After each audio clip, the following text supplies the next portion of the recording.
E aí pessoal, tudo bem? Aqui é o Biscoito e no vídeo de hoje eu vou fazer a análise da Lady Driver, uma startup de mobilidade urbana que está em fase de captação. E pelo fato de justamente ser uma startup e os riscos serem tão maiores, nesse vídeo eu vou fazer uma análise um pouquinho mais profunda do que eu faço geralmente com as ações, pois nas ações a gente tem um histórico já de vários anos consolidado para a gente ver, e uma startup são poucos anos e muitas projeções futuras, então eu vou tomar mais o meu tempo para tentar explicar ponto a ponto com mais calma, para que no final das contas, caso você decida investir ou não, você tenha fundamentos para basear sua decisão. Então vamos lá. O que é a Lady Driver? A Lady Driver é uma startup de mobilidade urbana. Ela já tem 3 anos, né, que ela está em fase de operação, pioneira no transporte feminino. E qual que é a dinâmica? É a mesma coisa que um Uber e um 99, só que o diferencial é que as motoristas e passageiras são somente mulheres. Então somente esse público pode ter acesso a uma motorista e somente esse público pode dirigir para a Lady Driver. Então ele é nichado no público feminino. E por que isso? Porque a criadora, né, ela viu que ela sofreu um assédio, né, a história da Lady Driver, e ela criou depois desse ato trágico. Então ela percebeu que muitas das mulheres e muitas das motoristas se sentem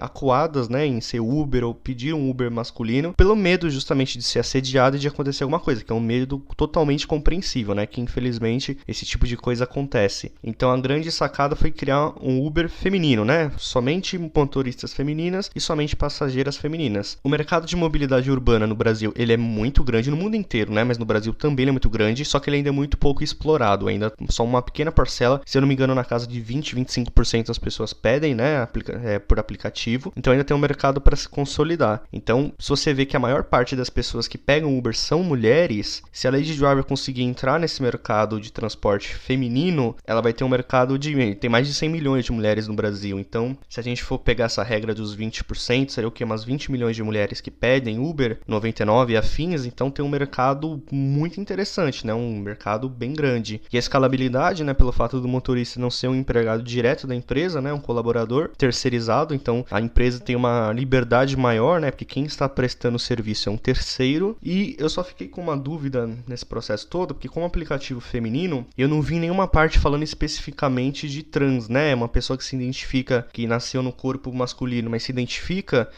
como uma mulher, eu não sei como que fica pro aplicativo, se essa mulher pode pedir ou não. Então eu não vi isso nos releases deles, mas eu acho que se for seguir essa mesma linha, eles têm que ter um ponto bem esclarecido disso, porque provavelmente essa é uma dúvida que vai surgir no futuro. E esse aqui são alguns dos dados, né, que está disponível na oferta. A realidade das motoristas, a realidade das passageiras, com algumas notícias infelizes, né, de coisas que aconteceram para ambas as partes e que motivou, né, a criação dessa startup, né, um assédio que a CEO sofreu, que gerou essa ideia. E você percebe que é uma ideia que tem um embasamento em algumas notícias infelizes como essa, né, de gente que sofre assédio, de gente que é morta quando está trabalhando como Uber, né. Então você entende que tem um embasamento para isso, né, não é apenas algo que você está falando, que você está criando um produto supérfluo, um produto que já existe. Não, ele tem o diferencial justamente da segurança para a mulher, que é bem interessante. Isso certamente, quando você fala de uma startup, você está falando de basicamente duas coisas: a ideia e a equipe que vai executar. Se você for analisar a ideia da Lady Driver, você vai perceber que ela é uma ideia muito pertinente. Aí mais para frente nesse vídeo eu vou tentar fazer um pouco de análise da equipe, mas a ideia você entende de onde vem e para onde vai, né? Que é aumentar a segurança e trazer mulheres que às vezes não são a maioria de Uber 99 como motorista para o mercado de trabalho, que também auxilia, né? Numa fase de coronavírus, onde muita gente vai ficar desempregada, com a retomada da economia vai ser necessário mais motoristas. Então, motoristas femininos para a Lady Driver certamente talvez aumente a demanda. E outros dados que estão disponíveis, né, que a própria Lady Driver coloca no release, que seria o maior app de transporte feminino do mundo. Essa fonte é de 2018, então pode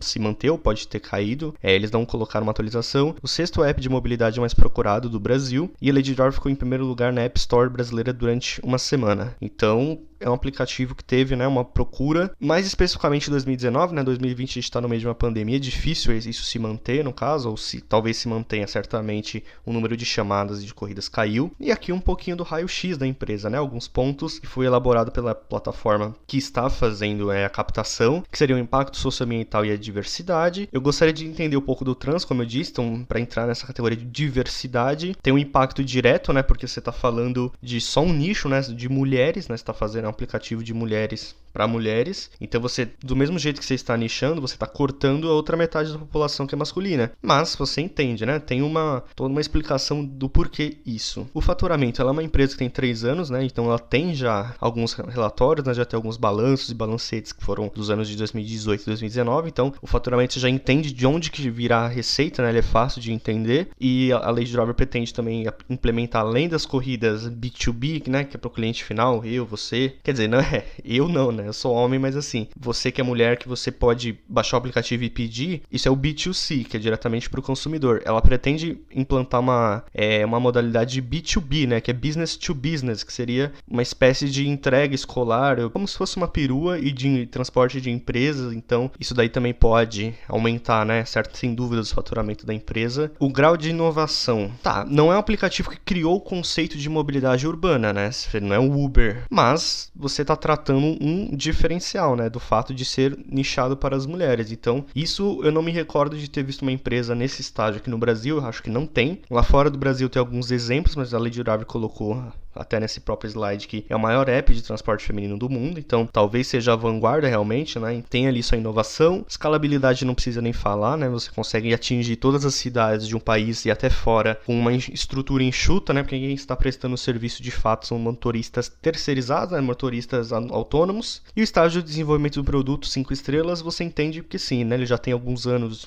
de certa forma captando, né? Já teve uma outra oferta, né? Essa daqui é a segunda oferta, então já tem um desenvolvimento, já está funcionando, né? Não é uma ideia que está no papel, uma ideia que já executa. Eu vou mostrar mais pra frente os relatórios financeiros. Então, pelo raio-x da empresa, você percebe que ela é uma empresa que já está num estágio de maturação para uma startup um pouquinho maior. Ela não está necessariamente no começo, né? Ela já está ali para metade, para finalizar o seu modelo de negócio, consolidar, para aí de fato começar a crescer em cima dessa expertise que eles foram pegando. Bom, essa aqui é a moça, né? Que é a CEO, que infelizmente foi quem sofreu assédio no começo, é a Gabriela Correia. Eu tenho que dizer assim, a título de curiosidade, ela é muito parecida com uma professora de economia que eu tive na faculdade. Então, quando eu vi a primeira vez, eu achei que era ela, mas não era. E você vê que pelo currículo dela, ela tem experiência de 15 anos no setor automotivo, né? Formações na FGV, que é uma escola de negócio extremamente reputada aqui do Brasil inteiro, né? Então, você percebe que ela tem o gabarito técnico para executar o projeto. E aqui embaixo você também vê algumas notícias, né? De onde que saiu a Lady Driver pelas mídias, né? Pelo que eles gostam de frisar bastante que eles têm uma captação orgânica muito boa, notícias e matérias orgânicas, né? Porque certamente é uma ideia bem interessante. Então, essa ideia toda seria tocada por essa Gabriela Correia, que é sempre importante frisar que quando você fala de uma startup, geralmente a empresa é o dono, né? Uma empresa idealizada por uma pessoa e essa pessoa vira a cara da empresa, essa pessoa que ajuda a crescer. Então, sempre é importantíssimo você saber numa startup quem é que está no cargo de CEO, quem é que realmente está tocando a ideia. Numa empresa da bolsa, por exemplo, consolidada, uma empresa com faturamento de bilhões, não é necessariamente importante saber quem é o CEO, porque ele é uma peça de um jogo muito maior, ele é uma peça de um tabuleiro maior, tem mais pessoas envolvidas. Numa startup não, são poucas pessoas e uma pessoa geralmente tem o poder de tomar o rumo da empresa sozinha. Então é sempre bom saber quem é que está lá tomando as decisões. Aqui a gente pode ver um pouquinho do timeline da empresa, né? O caso de assédio infeliz aconteceu em 2016. Em 2017 a empresa foi aberta e você vê alguns pontos que a empresa foi traçando até agora, né? Você vê que em 2018 ela chegou a 500 mil corridas em São Paulo. Em 2019 chegaram a 1 milhão de downloads de passageiros. Então você percebe que ela está nessa fase de ascensão, né? De captação de consumidores e de motoristas para uma posterior expansão.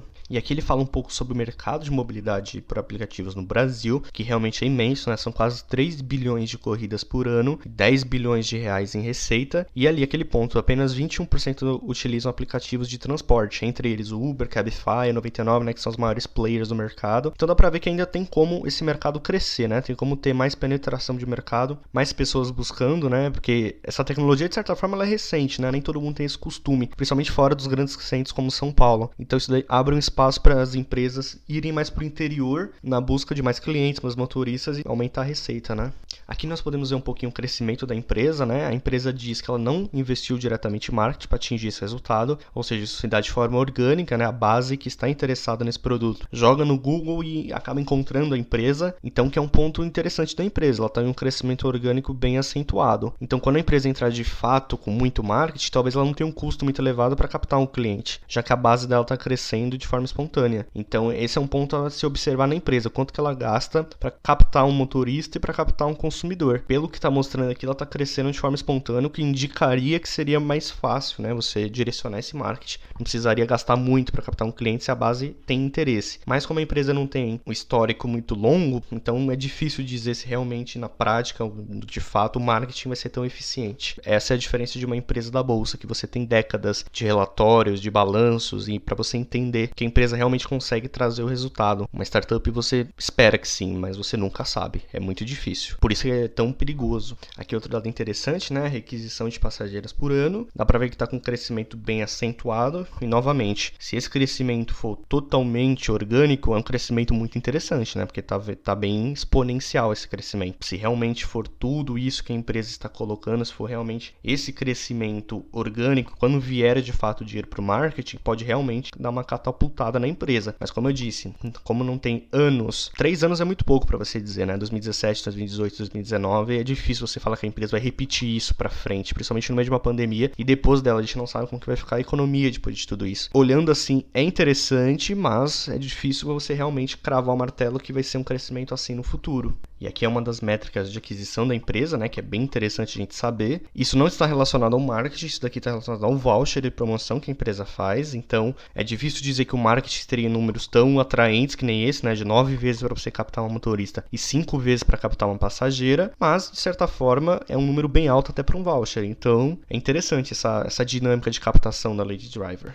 E aqui fala um pouquinho de como as motoristas e as passageiras avaliam a Lady Driver, né? Nas lojas de aplicativo, esse número vai até 5, né? Então, se você ver, tá até que bem alto, né? Seria um 9, 9,5. Dá pra ver que teve uma queda na parte das motoristas, que pode estar relacionada aos aplicativos. Deu uma retornadinha nesse último ano. Pode ser que a empresa realmente esteja investindo na tecnologia para melhorar o trabalho da motorista e esteja recuperando sua nota. É sempre bom olhar isso. As passageiras sempre mantêm estável, né? Uma nota bem alta e estável, o que é bom, né? No final das contas, o que faz a empresa prosperar são seus colaboradores e seus clientes. Se eles ambos acham um serviço muito bem prestado, acaba refletindo nessas notas altas e acaba refletindo numa qualidade da empresa, né? De como ela realmente consegue tratar o problema que o cliente tem e o seu motorista, né? Porque ela está ajudando duas pessoas ao mesmo tempo nessa relação. A motorista e a passageira, como consequência, se ajudando como empresa. Então é sempre bom ver como que está sendo de fato esse serviço na ponta. Aqui são alguns pontos da tecnologia, né? A empresa investe em tecnologia própria, que é crucial. Desenvolver a própria tecnologia para ter expertise nela, não terceirizar, né? Contratar um software que você não tem tanto controle, não tem como customizar do jeito que você quer. Então aqui é um ponto positivo para essa empresa, né? Ter o próprio software é muito importante para ela poder ir melhorando a experiência do passageiro e da motorista.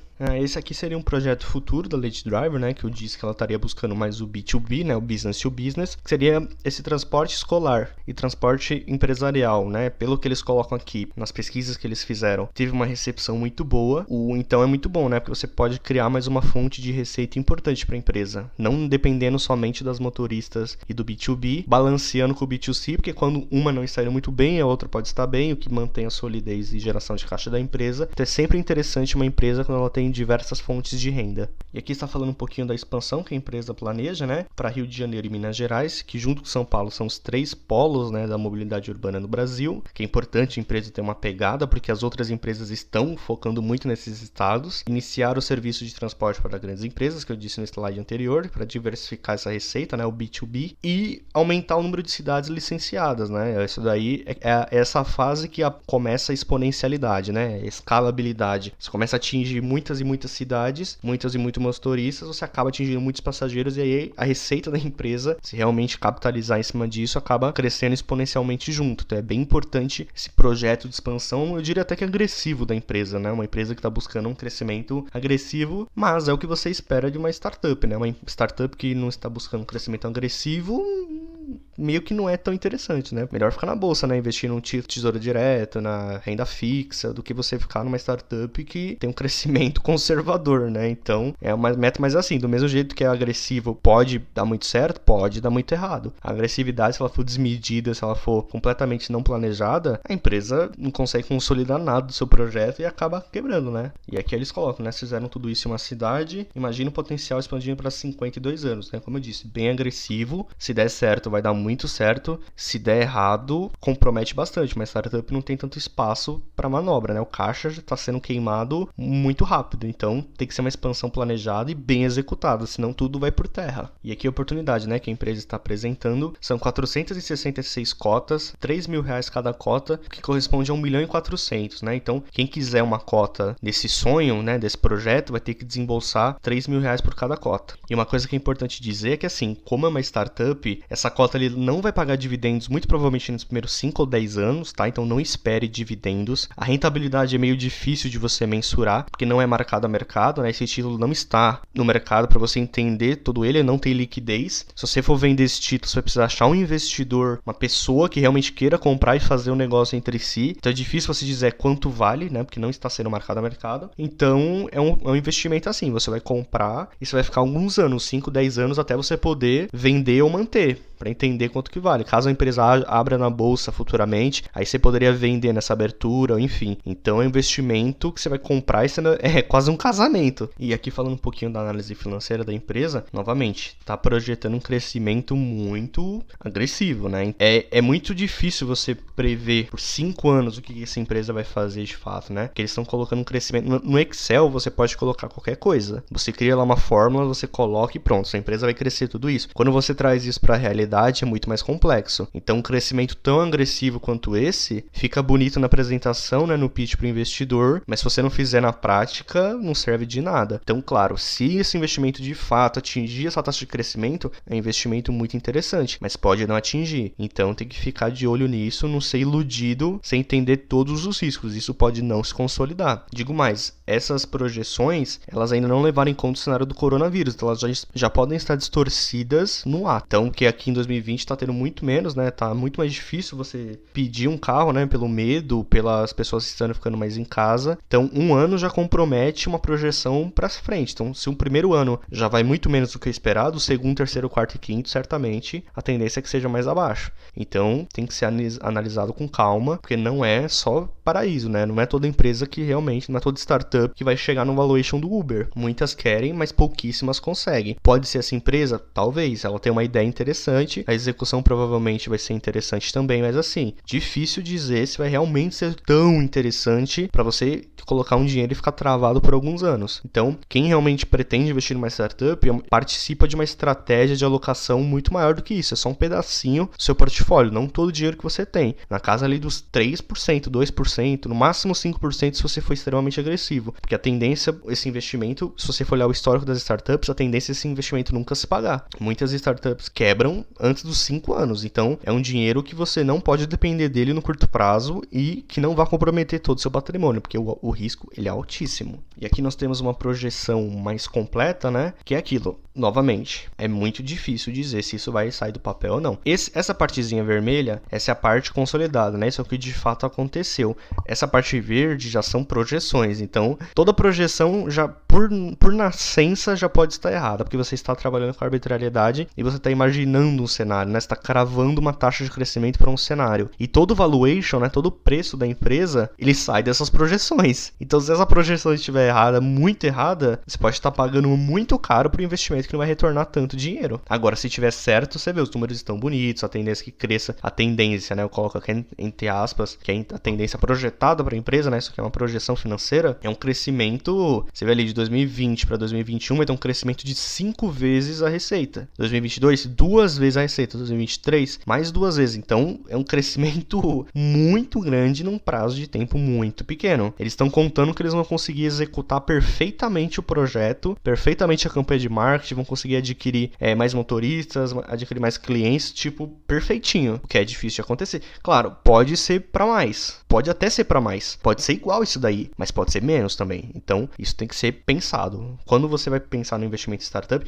pensa no risco que você está sofrendo, não no que você pode perceber só no futuro. Ah, mas a Uber cresceu 10 mil vezes desde quando ela foi uma startup até abrir na bolsa. O Uber é uma empresa. No universo de startups, que tem mais de milhares de startups, uma empresa recebe um valuation que nem o Uber e consegue abrir tão bem que nem o Uber. Então isso tem que sempre ser pensado. Toda empresa, se for bem gerida, se for bem tocada e tiver uma ideia interessante, pode chegar no Uber, mas pouquíssimas chegam. Isso é um investimento de altíssimo risco, principalmente com projeções tão agressivas e projeções tão até otimistas, assim. Tem que ser realmente pensado o quanto você quer se arriscar, porque isso aqui realmente, talvez você perca algumas noites de sono, porque é muito risco. E bom, pessoal, então pelo vídeo de hoje é isso. Eu já vou fazer um disclaimer gigantesco do tamanho do Mato Grosso. Isso aqui não é uma indicação ou recomendação de investimento. Se você realmente pretende investir, eu recomendo você entrar em contato com um assessor de investimentos ou uma pessoa que trabalha com o mercado financeiro, que pode poder te passar de forma mais personalizada qual que é a sua situação atual e se isso se encaixa ou não como investimento. Eu fiz essa análise porque eu acho muito interessante startups, eu adoro startups.